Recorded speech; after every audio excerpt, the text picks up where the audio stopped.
Hello, my name is Tara Brabazon and I'm the Dean of Graduate Research at Flinders University, and welcome to vlog 161. Loneliness. So clearly we're moving from our Joy Division New Order suite into the full Pet Shop Boys. Bless. So this is our single word vlog series that continues. It will stop at some point, but not while we have a great request like loneliness. And this request comes from John. Hi John, he's a wonderful correspondent with me, and John is in a very special individual space. He is a gay man, he's also an international student, and he talks to me a great deal about the specificity of that. And his request of me, loneliness, I think is a powerful one. I again would never have thought of this one, and as I went into the literature, there is an academic literature on it for academics, and so I was using blogs, I was using some refereed literature, but also the care packages that are available for universities around the world. So let's work with loneliness as an issue, as a problem, as a topic. And as you can see, I'm doing this from my house very, very early in the morning on a public holiday. So it adds a bit of juice, a bit of energy, a bit of ambience to our discussion of, yes, loneliness. So research is showing, this is the general literature outside of academic research, this research is demonstrating that 1 in 3 adults suffer from loneliness. 1 in 3. Why that's important is that loneliness can cascade into a series of other wider social problems like anxiety, like depression, and indeed it is linked with the age of your death. So this is a very serious, very quiet, very sad area, I think. Also, if a person is lonely, stress levels increase, and the capacity to manage those day-to-day vagaries of what our life is about, the day-to-day stuff that happens, that capacity starts to decline. There are lots of definitions of loneliness, but the one I found the most moving and the most interesting, I think, came from the NCBI. And they defined loneliness as a discrepancy between the number and quality of relationships you would like to have and the number and the quality of the relationships you actually have. Isn't that powerful? I've been thinking with that for the last week or so. Incredibly powerful definition, that. And there's lots of strategies, proxies if you will, to enact to try and lessen loneliness. So there is instructions to, if you do these 3 things, that's a way to mitigate loneliness. And those 3 things are increasing the number of people that you talk with every day. That's a really important one. So on the street, say hi. At the university, say hi. At the shops, say hi. Just increase the number of personal interactions you have every single day. So that's the first one. The second one is actively working on social skills. So doing a MOOC on social skills, trying to improve your communication and social interactions. Great idea. And 3, this was a fascinating one, learning to compliment other people. So moving through life, appreciating the gifts that other people bring to you and bring to the planet. I think that's a fascinating one too, because it's getting you out of yourself and looking at somebody else and appreciating other people. I think that's great.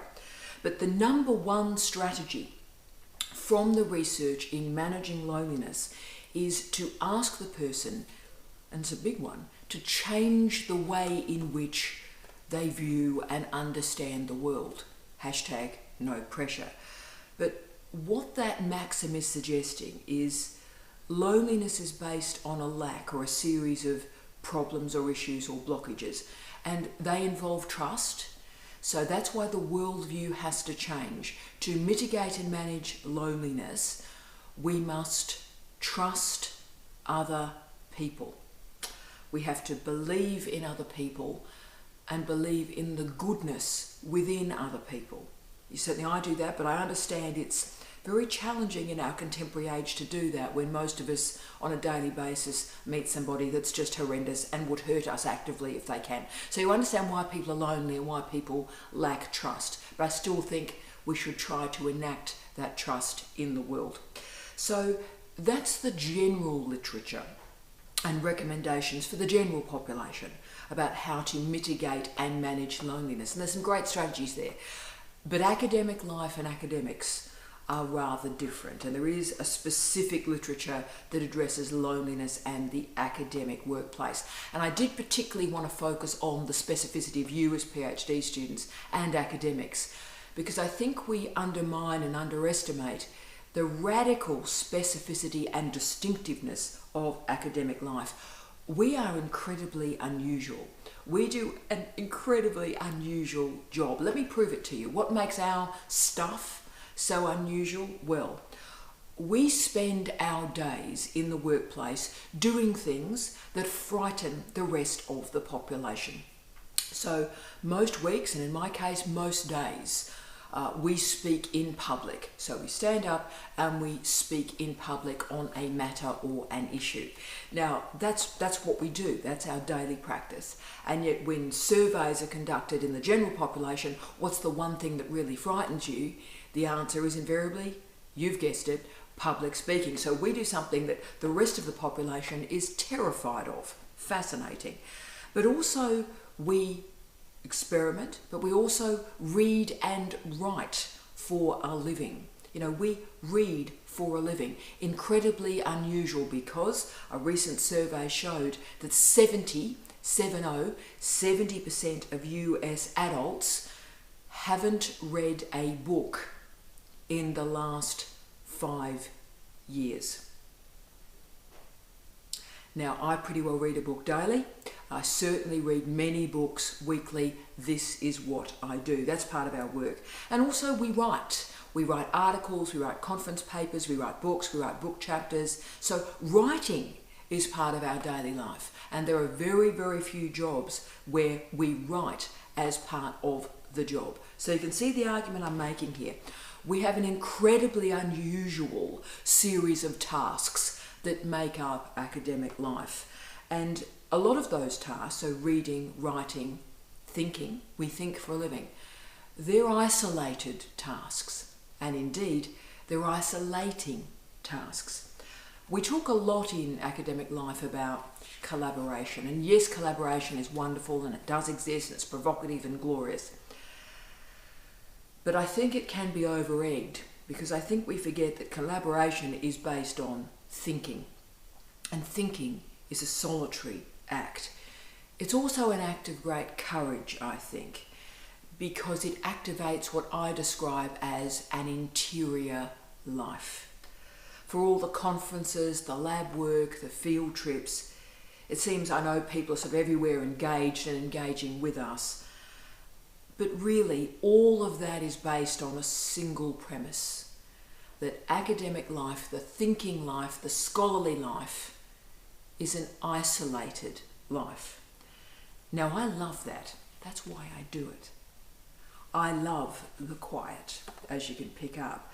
The passionate ideas that emerge from reading the best scholars in the world, from transcending the best ideas in the world, to sit and nestle in ideas and try and interpret them in an innovative way, the play of ideas, the play of language, the play of vocabulary. It's incredibly exciting. And I've never been lonely in my entire academic life, including my PhD. And I've never actually been lonely in the rest of my life, outside of academic life. And I think that's because I've always been drawn to the quiet energy that comes from research. I do love the quiet. And in fact, I think I was drawn to research as a very young person because I did want to live in my head for a while and sort of get away from all the people around me. And that's why I get up early like this. So that's why it's appropriate. I thought, you know, it's 3:30 in the morning. Hell, let's record a vlog. And it is important, I think, that quiet interiority is part of these mornings. I get up because you can hear the quiet. You can hear the peace. There's not a soul awake except me. And in this quiet space, it's so much easier to activate the play of ideas. Teaching is boisterous and sweaty and fabulous, and I adore teaching, and it's big and it's bold and it occupies space, and I love it. But I think why I love research too is it's the counterpoint to that sweaty beauty of teaching. But for the PhD students creating ideas, I understand there reaches a point in your candidature, particularly in the final year, where the specialism becomes so special that there's really nobody else you can discuss it with. And I really understand that, and that is true. And Giulio Peroncelli used a great maxim that I've sort of had in my head for the last couple of weeks. He stated, quote, "You were born alone, you do a PhD alone, you die alone."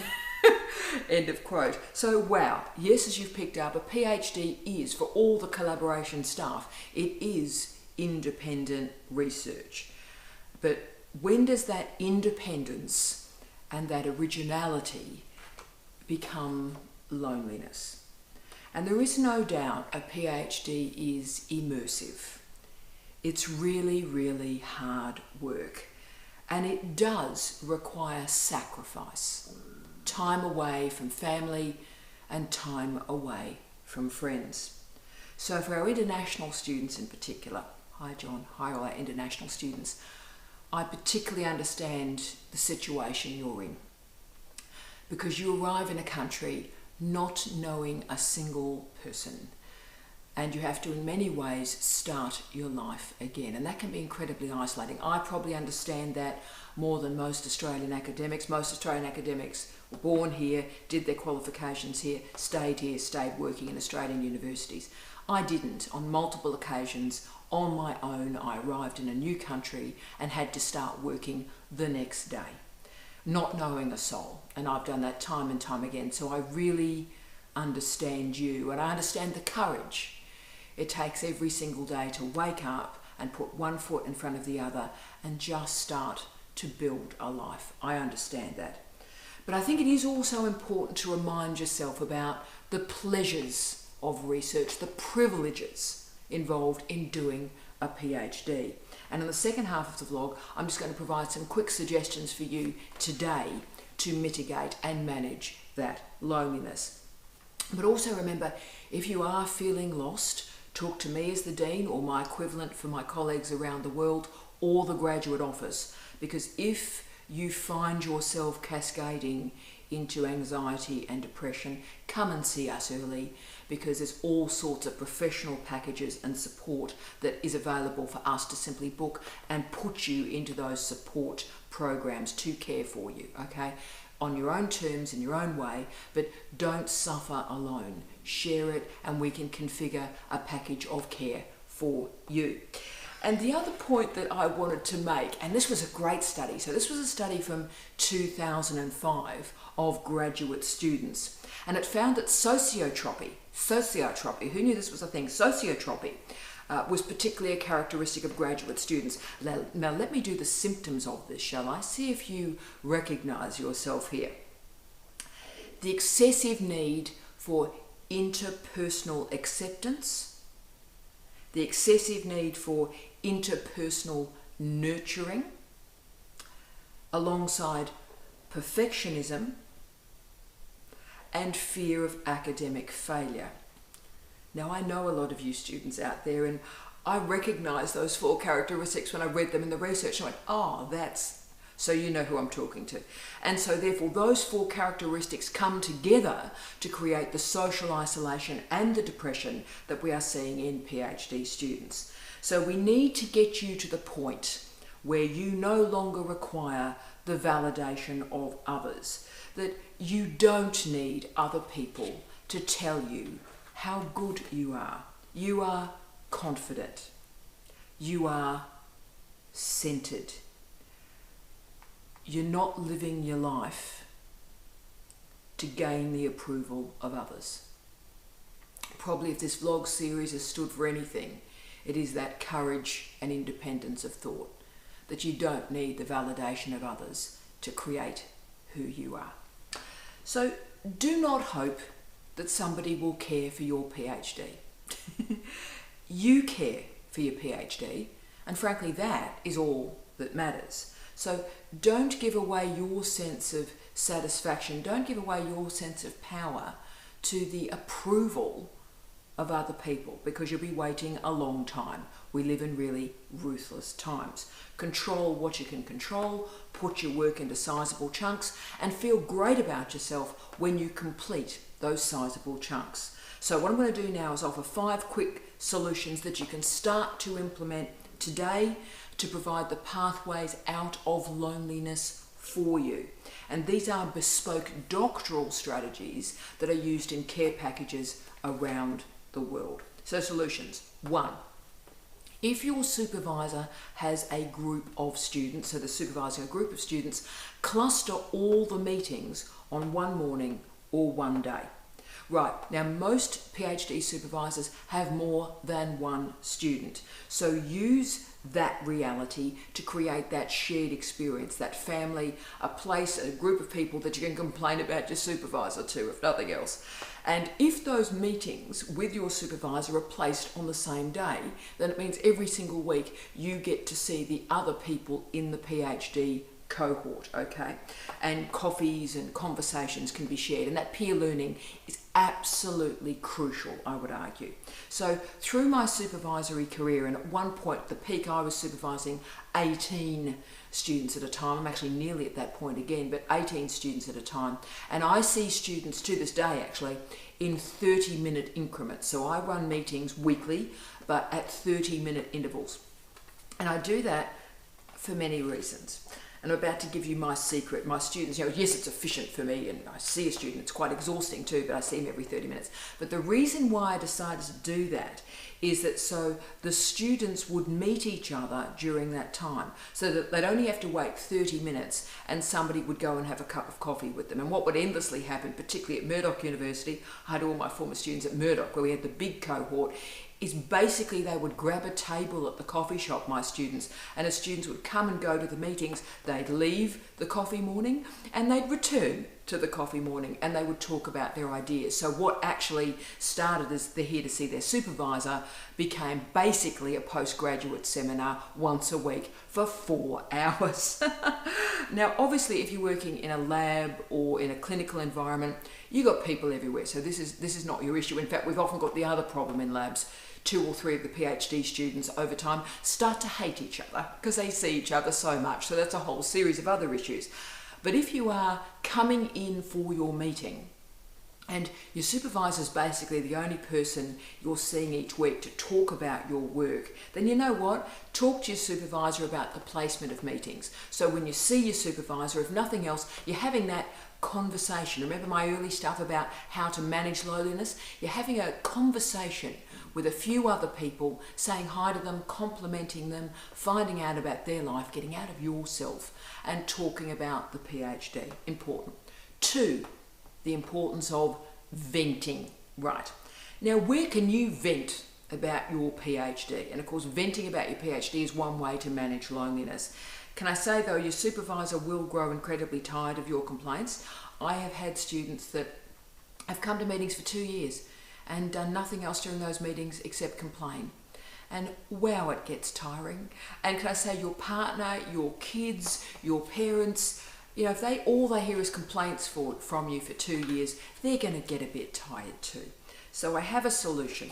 This is why you use online fora to share your experiences about the doctoral candidature. So for example, on Twitter, #PhDchat is a great way to meet people. And there's an array of Facebook groups in particular. I mean, we're talking thousands of Facebook groups on method, on methodology, on discipline, on country, on age, on any sociological variable you can consider.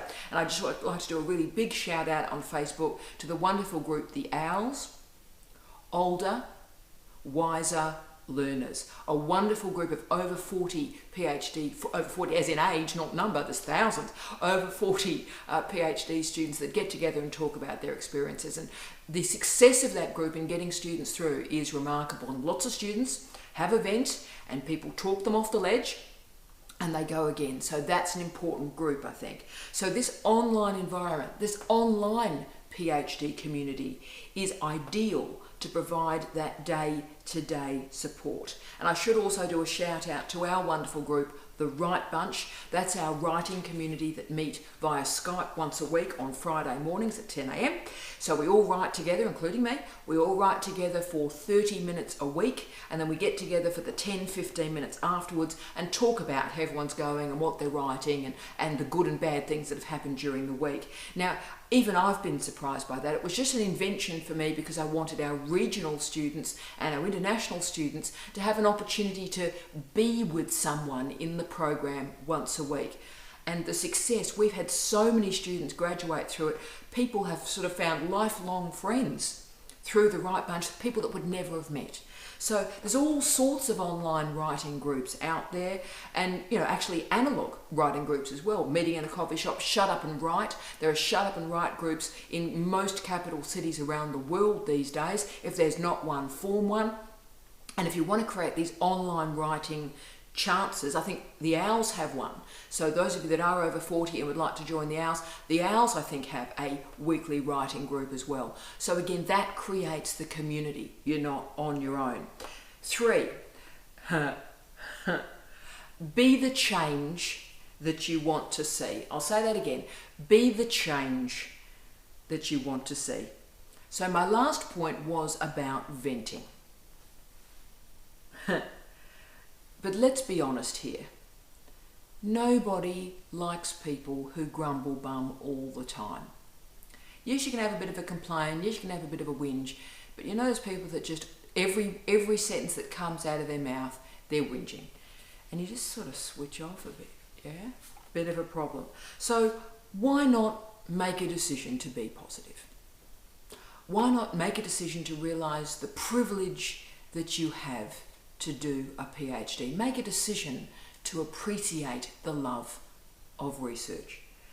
And it's amazing how your conversations with people will change when you derive it from that mindset. We can learn from anyone. I want to say that again. We should learn from everyone. We must learn from everyone. And there's something incredibly important about transcending the people that you're used to dealing with and listening and learning, meeting all sorts of a diversity of people and listening to them and understanding their lives and learning from them. Now, doing a PhD is powerful and it is precious. And when I say precious, I really mean it. Only 1% of the Australian population has a PhD. 1% of the Australian population has a PhD.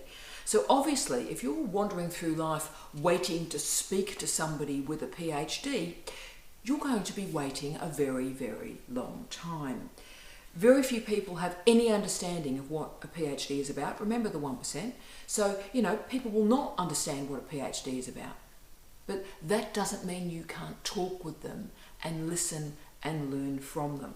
Because you are not your PhD. You are so much more than your PhD. So broaden out your opportunities.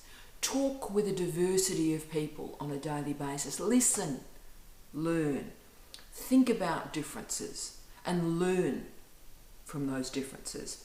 There are millions, nay, billions of brilliant people out there who never went to a university and certainly never entered a PhD program. Brilliant people that we can learn from in a deep and clear way. They are intelligent, they are passionate, and they have something to teach every single one of us. So don't isolate yourself because, nobody understands my PhD. Build new topics, new relationships, new issues that you care about. Build those bridges. So that gives your PhD new contexts, and that's incredibly important. So don't isolate yourself to students in your own discipline either. Most universities, including our own, have a whole series of social events. And we do that for PhD students so that you get out of the lab. you get out of the library and you meet a diversity of students. And I don't want to be all idealistic on it, but hell, I suppose this is what my life's been based on, really. The whole point of a university, the whole point of the gig, is that bright people come together and talk and create transcendent ideas. That's the project of a university. So if you're only talking with people in your discipline using your methods, you're not transcendent. Meet all sorts of people, from the hard sciences to the high humanities. We can learn from anybody. Change the lens on your research, and you might indeed change the lens on your life. 4, blog or journal. So depending on your level of public comfort, journaling or blogging, both of them are incredibly useful. And the reason why, firstly, the research shows that the students that reflect on the process of doing a PhD are the most likely to finish. So I'll say that again. The students who reflect on the process of doing a PhD are the ones that are most likely to finish. So both blogging and journaling enable that reflection. So you understand the process in greater depth and in a different context. Now, because blogging is public, it's a way to meet people. So you can present your views, your reflection on what you're going through, and either gain comments to it in a natural blogged situation, or indeed triangulate it through Twitter and Facebook and meet new people and have new commentaries in that way. Remember, it's called social media. Remember the adjective, it's social. So use it in that way. 5. Find a new activity that is completely separate from your PhD. I have some personal experience in this. So I started to go to the gym on a daily basis when I started my PhD. So I linked my starting of the PhD with going to the gym every single day, and I've gone every day since 1993. So even though it's a public holiday today, after I've recorded this vlog, I'll go upstairs, start the editing process, do a couple of jobs, and the gym's opening a bit later today because it's a public holiday, but I will be there when it opens. Okay, so I love it, and I love it for many reasons. I don't go, oh, I have to go to the gym. I love going to the gym. It is the highlight of my day. Why? Because it's involving movement. I have a very sedentary job. I sit on my clacker a lot. And so the movement I enjoy very, very much. It keeps the body occupied. And look, I also do work every morning. So I'm on the treadmill for an hour a day. And I learn these talks while I'm on the treadmill. So again, that's a very productive use of time. I could just be sitting on my clacker learning the talk, but I'm walking on the treadmill, doing something active while I'm learning them. But most importantly, the reason I decided in 1993 to start going to the gym on a daily basis is I wanted to meet different types of people, because university communities are weird. They're really weird. They're selfish, they're self-absorbed, there are some bullying cultures, and there are people that are so self-absorbed and self-interested that they would flick you as soon as talk to you. This is a ruthless, ruthless institution sometimes. So I've always thought, and maybe it comes from my wonderful father, Big Kev, but I've always thought it's important that every single one of us mixes with a diversity of people. No one is better or greater than anybody else. If you breathe, you have rights. And there's something very important about us transcending the university. The university is not the world, and making sure our engagements show that the university is not the world. So every day I make sure, even though I've got this incredibly immersive job, that I am speaking with and engaging with deeply non-university people. And what that does is it provides a different context, a different lens on your life and also on your PhD. So find an activity, a club, an organisation that is of interest to you, and be a part of that and enjoy it and create a different way of thinking and looking at your life. So get out of yourself, get out of your research for at least a little bit every day. Okay, so as you can see, social media has mattered quite a bit to the vlog this week, because you can select the degree of contact and the degree of comfort that you wish to enable here. So I'll give you a great example. On Twitter, there's a fantastic group of gay, lesbian, bisexual, transgender and intersex STEM researchers that get together, a wonderful group of people on Twitter. And so a very specialist group that deploys the deterritorializing aspects of social media, but come together and support each other. And that is just tremendous. And also use Facebook to engage with people in lots of different ways, the whole person, their family, their friends, their life. And I think the gift of social media is an important one, but you have to be disciplined. You can do your work, you can work your 10-hour day, you can work your 15-hour day, and then say, you know what, for the next 30 minutes, I'm going to go on, it could be at 2 a.m. in the morning, right? So you've worked incredibly hard. No one you know else is awake, but you go onto social media and you've got friends that might be in Montreal, that might be in London who are awake, and you can use that 30 minutes to have that series of social relationships on your terms, on the time that suits you. So please remember, for your old dean, doing a PhD is a remarkable act, remarkable.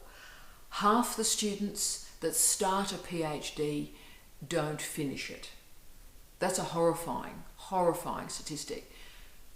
But it gets worse because there's been studies done of the students that finish and the students that leave the program, and they're of equal intellectual ability. I think it's very easy for universities to justify the attrition rate by saying, oh look, the people that didn't finish, they weren't good enough, they weren't bright enough. Actually, the studies show the people that finish and the people that leave on the way through are equally intellectually able. I think about that a lot. And therefore I think what we learned from that statistic is the stories that we tell ourselves are incredibly important. The dialogues that you have in your own mind with yourself are incredibly important. Enjoy the singularity of the experience of a doctorate. Enjoy that quiet interiority of academic life, but also exercise, walk, go to the shops, go visit the botanical gardens and smell the flowers. I did that a couple of weeks ago, and you know what? It was lovely. Add meaning to your life. Add different contexts to your life by changing the frame, the lens. Meet new people on a daily basis. Because you know what? The world is a really interesting place. So be courageous. Meet new people. Listen to them. And learn from them. And you'll start to see the value of being alone in a way that does not cascade into loneliness. Much love to you, John. I wish you all love, light and peace. And yes, I'm off to the gym.